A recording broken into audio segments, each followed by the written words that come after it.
Hello, I'm Yalda Hakim. Our top story on Impact today. China says tensions have reached a tipping point as North Korea fires a missile over Japan.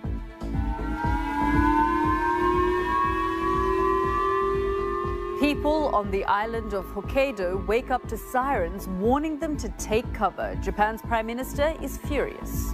The missile which passed over our nation represents the greatest and gravest threat to our nation ever. President Trump is traveling to Texas to see for himself the devastation caused by Hurricane Harvey. Heavy flooding has forced over 30,000 people from their homes in Houston.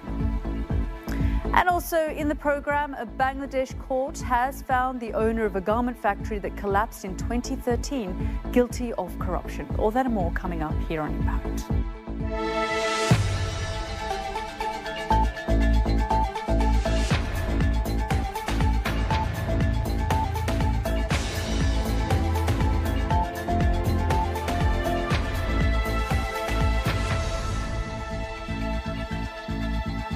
Welcome back to the program. An unprecedented, grave threat. That's how Japan has described North Korea's latest firing of a missile which flew over Hokkaido Island. The missile triggered a safety warning and the government urged people to take shelter, but they made no effort to shoot it down. The US and South Korea are holding joint military exercises in the region. China's warning that these are provoking the North and that the only way forward is proper talks. With the very latest, here's Yogita Lamai in Seoul. A warning that a North Korean missile has just flown over the country. This is what many in Japan woke up to on Tuesday morning.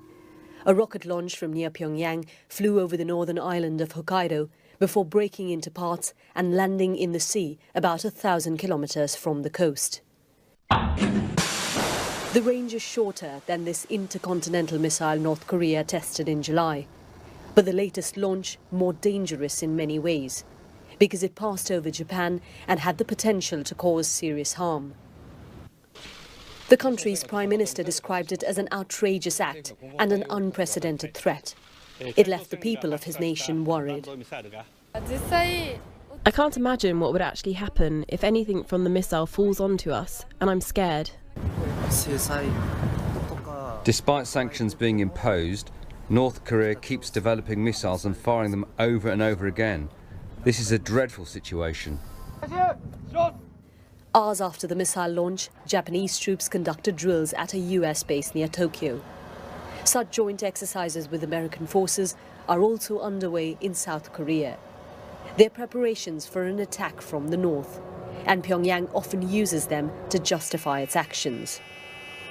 Here in South Korea, President Moon Jae-in has ordered his military to display overwhelming force against North Korea. It's a strong statement from a leader who for weeks has advocated dialogue as a way out of this crisis. But this time Pyongyang seems to have gone too far, and South Korea also wants to respond with a show of strength. 4 South Korean fighter jets staged live bombing drills, practicing how they could attack the North Korean leadership. An attempt to display military might. But despite these strong tactics from both sides, many believe that the Korean peninsula is not on the brink of war. Despite all of the rhetoric and the blood-curdling rhetoric that we hear, we have not seen things such as the mobilization of forces, moving assets into the region, North Korea and South Korea calling up reservists, preparing logistics chains and bringing resources into the region, evacuating civilians. But North Korea's missile tests continue to provoke, despite sanctions and international condemnation. The world seems to have run out of ideas on how to stop them. Yogita Lamai, BBC News, Seoul.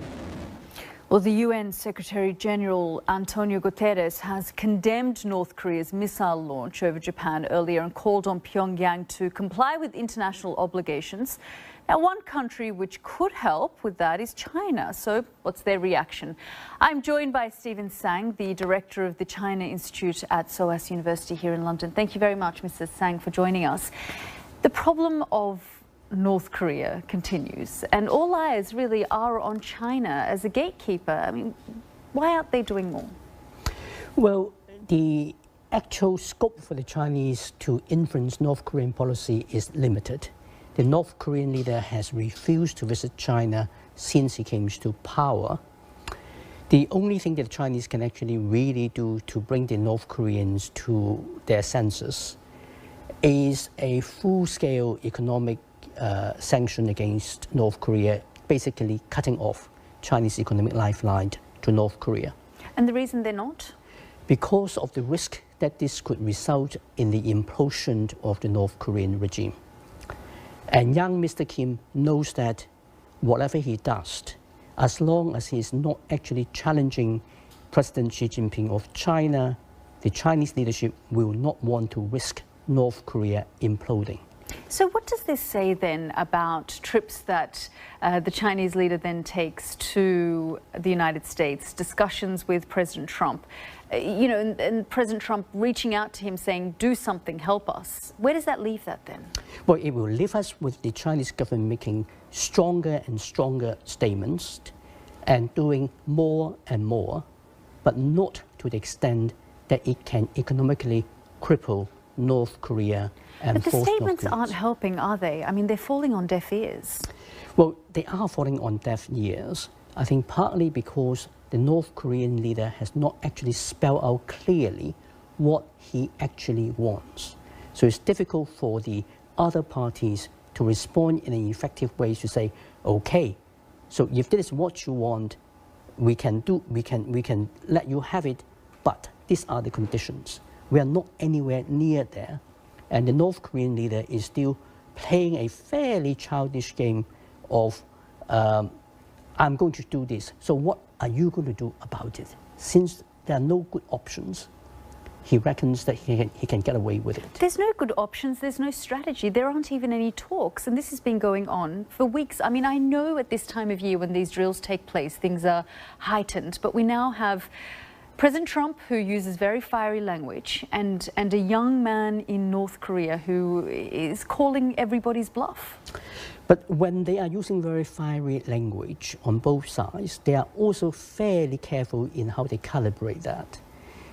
Trump, for example, made it very clear that if the Americans' territory of Guam were being attacked, or Japan and South Korea were being attacked, then the US will respond militarily. Was it a mistake to say fire and fury and all these things and call a red line when Kim Jong-un continues to test and provoke in this way? Well, I think drawing red lines like this are not terribly helpful. But what we also have seen is Kim Jong-un being very careful with the American red line. So he's doing something very clearly that violated Japanese air, but not Japanese territorial and maritime sovereignty. So in a sense, Japanese land and waters are not being attacked. Interesting. We'll see how this unfolds. Stephen Tsang, thanks so much for joining us on the programme. That's it from me and the team here on Impact. Goodbye.